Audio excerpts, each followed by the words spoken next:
بسم اللہ الرحمن الرحیم ان اللہ لا یغیر ما بقوم حتی یغیروا ما بانفسہم. معاشرے کے حالات جو ہم سنانے لگیں گے، معاشرے کے حالات جو ہم سنانے لگیں گے تو پتھر بھی آنسو بہانے لگیں گے. اگر کھو گئی اس بھیڑ میں آدمیت، اگر کھو گئی اس بھیڑ میں آدمیت تو ڈھونڈنے میں زمانے لگیں گے. آج اس تاریخ ساز انجمن بزم تہذیب الکلام جہاں مسلم نوجوان بھائیوں کی کیفیات و حالات بیان کیے جائیں گے تو وہیں پر ان تاریخ ساز مثالی نوجوانوں کے واقعات زندگی کی بھی جھلکیاں پیش کی جائیں گی کہ جنہوں نے اپنی قوت ایمانی، عالی ہمتی، شجاعت و بہادری سے وہ کرشماتی کارنامے انجام دیے کہ تاریخ اسلام نے ان انقلابی فرزندوں اور جذباتی سپوتوں کا نام اپنے دیدۂ دل میں ہمیشہ کے لیے محفوظ کر لیا.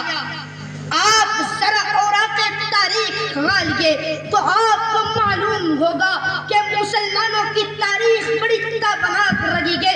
مسلمانوں کے نام سے روم و فارس، قیصر و کسریٰ جیسی عظیم طاقتیں کانپتی اور تھرراتی ہے. آخر مسلمانوں میں وہ کون سی چیز تھی جس کی بنا پر دنیا کانپتی اور لرزتی تھی؟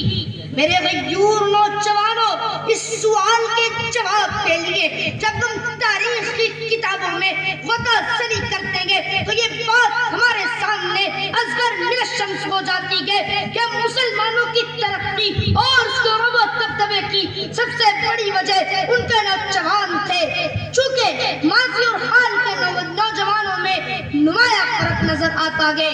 سنیے اور دل کی گہرائی سے سنیے، ماضی کے نوجوانوں کا دل خوف خدا، انابت اللہ اور جذبہ حریت سے لبریز تھا. چنانچہ دور نبوت میں اعلان کیا جاتا ہے کہ آج اسلام خطرے میں گئے، دشمن طاقتوں کے نرغے میں گئے، اس لیے میدان کارزار کی طرف کوچ کرو. یہ آواز گھر گھر تک پہنچی، گلی گلی میں گونجی. ایک جوشیلے نوجوان کے کانوں میں بھی، جس کی نئی نویلی بیوی سہاگ کے چوڑے میں ابھی ملبوس ہو کر آئی تھی، ابھی شب زفاف کا خمار بھی نہ ٹوٹنے پایا تھا کہ یہ مرحلہ پیش آ گیا. اگر ایک طرف بیوی کا دلکش چہرہ تھا تو دوسری طرف اسلام کی حفاظت کا مسئلہ تھا. اگر ایک طرف اس کو محبت کی کہانی تھی تو دوسری طرف قوم کی سیرت اور نگہبانی تھی. اگر ایک طرف عشرت کا ترانہ تھا تو دوسری طرف موت کی تلخیاں اور اداسیاں تھی. اور میری قوم کے نوجوانوں، ایسے پرپیش مرحلے پر اس نوجوان نے کیا فیصلہ کیا ہوگا؟ کیا کشمکش میں مبتلا ہوا ہوگا؟ پیچو تاب کھایا، رکا یا پھر چلا؟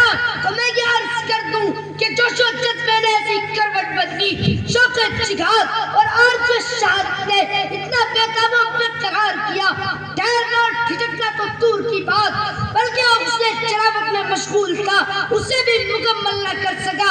بڑی اٹھی اپنے گھوڑے پر سین کسی، تلوار بغل میں لٹکائی، سوار اور روانہ ہو گیا. حسن کی نیرنگیاں دعوت نازک و محبت دیتی رہ گئی، عشق کی سربستیاں کھینچتی رہ گئی، مگر وہ رکا نہیں، چلا اور چلتا رہا. میدان کارزار میں پہنچا، لڑا اور لڑتا رہا اور نہ تو سکے پجاریوں کو موت کے منہ میں دھکیلتا رہا، یہاں تک اس نوجوان نے شہادت کا بھی حیات نوش کر لیا. معزز سامعین کرام، کل تک وہ نوجوان جو تلواروں سے کھیلتا نظر، جن کے ہاتھوں میں تلواریں نظر آتی تھی، آج ان کے ہاتھوں میں کرکٹ کے بلے نظر آتے گئے. کل تک وہ نوجوان جو تیروں اور نیزوں سے کھیلنے کا عادی بن چکا تھا، آج بارکوں میں اپنی محبوبوں کی زلفوں سے کھیلنے کا عادی بن چکا گیا. کل تک وہ نوجوان جن کا دل اور تلواروں کی تصادم سے سرور ہوا کرتا تھا آج تورم گھنٹوں کی تعصب سے اس کی چاند میں چاند آتی گئے. او میری قوم کے نوجوانوں یاد رکھے جب کسی قوم کا نوجوان نائن بزدل ذہنی طور پر اباہج ہو جایا کرتا ہے تو اس قوم کی شان و شوکت اور رب و دبدبہ ختم ہو جایا کرتا ہے. یاد رکھے اگر ہمارا یہی حال رہا تو کس طرح ہم دشمنان اسلام کو منہ توڑ جواب دے سکیں گے. ملک فلسطین کے معصوم بچے اور وہاں کی مستورات سے تم نے سبق نہیں سیکھا کہ وہ معصوم بچے تمہاری قلب کو جھنجھوڑ رہی ہے. اے نوجوانوں کب تک ذلت و پستی کی کھائی میں پڑے رہو گے؟ امت کا بہتا ہوا خون تمہیں پکار رہا ہے کہ اٹھو اور زمانے کو اپنا جوہر دکھاؤ. مٹا سکے زمانہ یہ زمانے میں دم لگی, مٹا سکے زمانہ یہ زمانے میں دم لگی, زمانہ غم سے گئے زمانے سے غم لگی. وما علینا الا البلاغ.